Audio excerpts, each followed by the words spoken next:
guys আজকে আমি আমার स्कूलेर জিনিস দেখাবো स्कूले की হয় सबा अब तुम लोग एक साथ ही निकल जाओ तुम लोग सब मिलके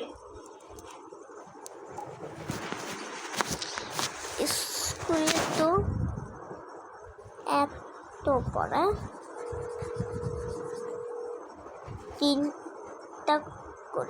তিনটা ক্লাস হয় সবার আগে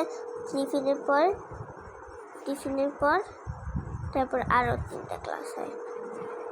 আর হোমওয়ার্কটা এত আবার সায়েন্সে 1টা 2টা 3টা 4টা দেয় সায়েন্সে সেটা আবার কপিতে লিখতে বইয়েরটা দেখে অনেক হার্ড আর এক্সামে তো কালকে বাংলা এক্সামে এই হয়েছে আমি পেন্সিল মনে করতে আছি কি ম্যাচ এত দেয় ভাই আমি পারছিলাম না সবাই পেন্সিলই পাবে ঘুরে দিয়েছে